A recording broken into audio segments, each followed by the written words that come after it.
Pakiramdam mo ba'y matigas, hindi flexible, at parang mas matanda ka kaysa sa tunay mong edad? Panahon na talaga para muling mapabuti at mapataas ang iyong liksi at galaw. May 3 ehersisyo para sa buong katawan na unti-unting magbabalik ng iyong liksi. Gagawa tayo ngayon ng 3 ehersisyo na pinili talaga para sa iyo. Para sa pamamagitan lang ng 3 ito ay mapaliksi mo ulit ang buong katawan mo. Sabay-sabay nating gagawin ito para makasabay ka agad sa ehersisyo. Bakit nagiging mas mabagal ang mga tao habang tumatanda? Ano ba talaga ang nangyayari? Sa totoo, simple lang ito. Kadalasan, nasasanay ang tao maging hindi maliksi. Dahil ang ating katawan ay isang buhay na sistema na tuwing may ginagawa ay nagsasanay. Nagsasanay ka kahit nakaupo, natutulog o nag-eehersisyo. Ibig kong sabihin, bawat kilos mo araw-araw, kahit simpleng pag-upo ay pagsasanay na iniaangkupan ng katawan mo. At dahil ngayon ay mas kaunti na tayong gumagalaw, mas madalas tayong nakaupo sa harap ng screen kung saan lahat ay gumagalaw pero tayo ay hindi. Kaya unti-unti nang natutulog o nawawala ang ating mga galaw. Lalo itong nalilimitahan dahil hindi na o bihira nang nai-stretch ng buo ang mga kalamnan at fascia. At may mga pangunahing kalamnan sa katawan. At sa ilan sa mga pangunahing kalamnan na ito ay tututukan natin ngayon. Kaya kapag pinataas mo ang paggalaw doon, mararamdaman mong mas maliksi ang buong katawan mo. Ako ang magtuturo, sumabay ka lang at si Ayla, tapos pwede mong tingnan ginagawa niya. Tara, punta tayo sa pader. Ang unang ehersisyo ang mahalaga para balanse ang pag-upo. Ano nga ba ginagawa natin pag nakaupo? Palagi tayong ganito, pati mga binti. Anong gagawin natin ngayon? Tuwid at sobra ang pagkakaunat ng mga binti, pero maayos ang pagkakagawa. Tumayo ka sa harap ng pader para ang iyong mga braso ay bahagyang nakabaluktot at maluwag na umaabot sa pader. At ngayon, gawin mo ito. Tingnan mo ang sarili mo pababa, kung paano nakapwesto ang balakang mo, at damhin mo rin ito, kung meron kang hollow back. Kung may hollow back ka, ganito ang pagkakakiling ng balakang mo. Kailangan mo itong ituwid ulit, itama ang posisyon. At habang mas itinutuwid mo ito, mas lalabas ka mula sa hollow back. Subukan mo ito sa pamamagitan ng paghigop ng iyong pusod papaloob at itulak ang iyong singit paabante. Pero maaaring mahirapan kang kontrolin ito, kaya gawin mo na lang ang makakaya mo at manatili ka sa posisyon na iyon. Gagana pa rin ng maayos ang ehersisyo. Isa lang itong paraan ng pag-optimize na maaari mong gawin. At ngayon, itulak mo ang iyong balakang papalapit sa dingding at i-extend mo pa lalo ang iyong katawan paatras. Pero siguraduhin mong hindi masyadong naka-extend ang iyong likod, kundi isama mo ang balakang sa pag-extend. At ngayon, magsisimula na ang ehersisyo. Unti-unti kang umaatras palalo. At maaari mo ring isama ang ulo mo. Mapapansin mo, kapag inunat mo ng sobra ang ulo mo, nakakapagod iyon. Dahil ang ulo ay kadalasan hindi sanay dito. Pare, subukan mong isama ang ulo mo. Ano ang pakiramdam niyan? Dito, hindi komportable, di ba? Kung sobra, huwag mo munang isama ang ulo mo. Ang pinakamahalaga ay nangyayari pa rin sa bahagi ng balakang. Gaano kalakas ang hatak at saan mo ito nararamdaman, Ayla? Sabihin mo lang, huwag ipakita. Kaunti lang sa ibabang bahagi ng likod. Kung doon mo ramdam ang hatak, huwag mag-alala. Pati ikaw, Ayla. Ibig sabihin, hinahatak natin ngayon ang mga kalamnan na sanhi ng pananakit ng likod at ginagawa natin ito ng mas matagal. At sa bawat paghatak mo ng mas matagal sa mga kalamnan na ito, lalo kang lumalayo sa sakit. Sige, ilalagay na natin ang lakas natin. Ibig sabihin, mananatili ka sa iyong posisyon pero susubukan mong itulak palayo ang pader gamit ang lakas mula sa balakang at baywang. Ikondisyon ang tiyan at balakang. Subukang itulak ang pader. Ramdam mo ba? Oh. Pagkatapos, mag-relax ka ulit. Hindi ibig sabihin nito na aalis ka, kundi titigil ka lang sa paggamit ng lakas. At magpatuloy ka pa rin sa pagunat. Oh, i-overstretch mo at itulak pa ng kaunti. At ulitin mo. Itulak mo ulit palabas mula sa balakang. Mula sa tiyan, subukan mong itulak palayo ang pader. Maganda ang kaunting panginginig tulad ng kay Ayla, dahil ibig sabihin nito na iniunat mo ng mabuti ang katawan mo. At muli, mag-relax ka lang. Hindi, huwag mong ilabas kapag nagre-relax ka, manatili ka lang sa posisyon at ipagpatuloy ang pag-unat. Komportable ka pa ba o malapit ka na sa limit mo? Kaya pa. At itutulak pa natin ulit. Itutulak mo ulit pabalik gamit ang lakas mula sa balakang mo. Tinitigas ang tiyan mo. Tinitigas din ang singit mo. Pakawalan ulit. Ngayon, maganda na yon at ituloy pa ang pag-unat. At ngayon, sa huling beses, baka pwede mo na ring isama ang ulo, pero gawin mo lang hanggat komportable ka pa.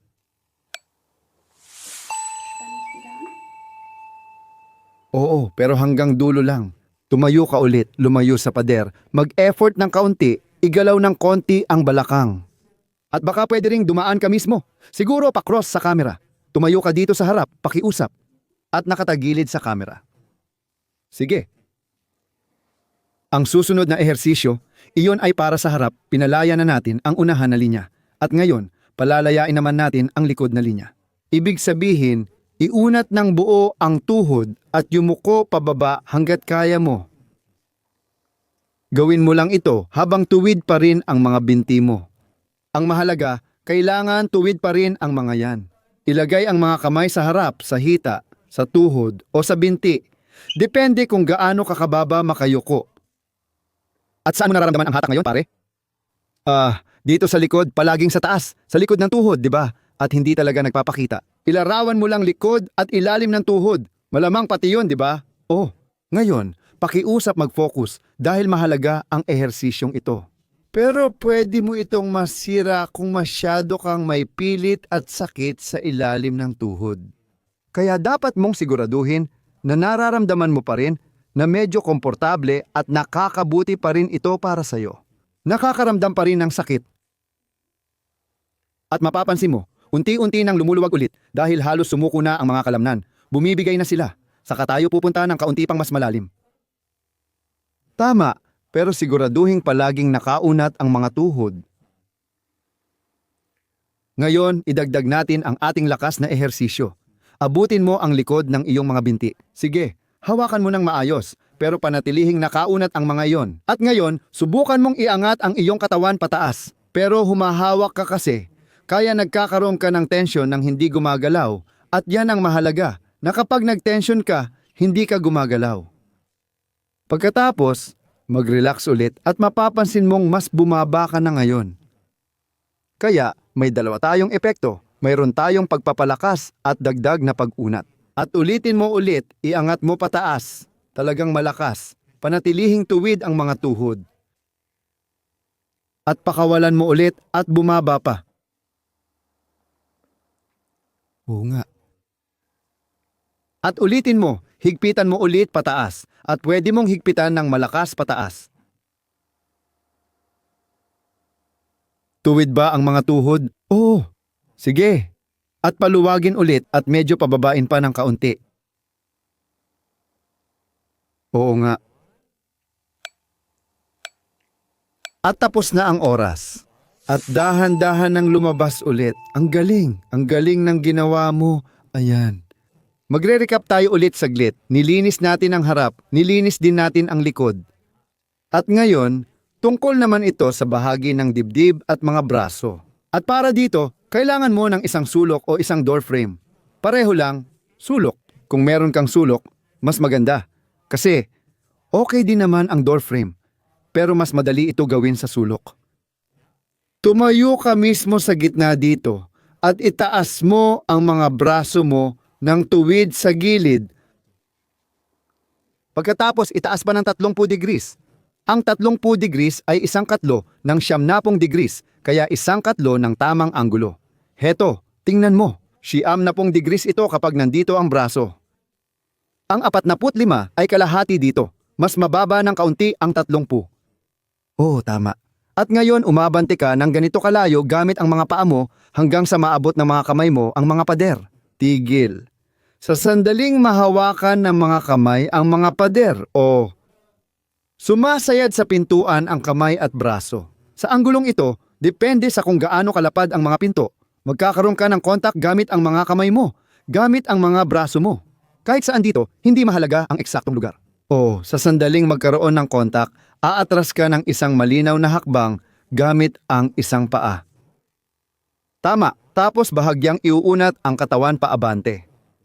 At ngayon, sa pamamagitan ng pagyuko ng unahang binti, mapapansin mo na mas makakaabante ka pa at mararamdaman mo ang pag-unat sa bahagi ng dibdib, balikat, braso at minsan umaabot pa hanggang sa dulo ng mga daliri. Ano ang ipinapakita nito?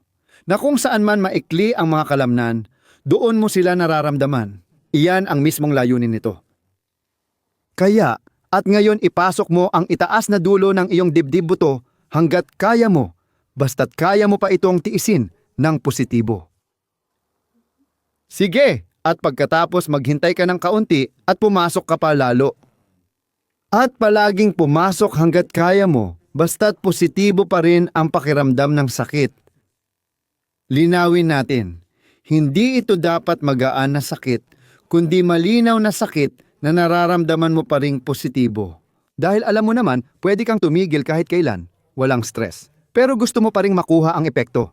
At ang pinakamagandang epekto ay nasa punto kung saan positibo pa rin ito.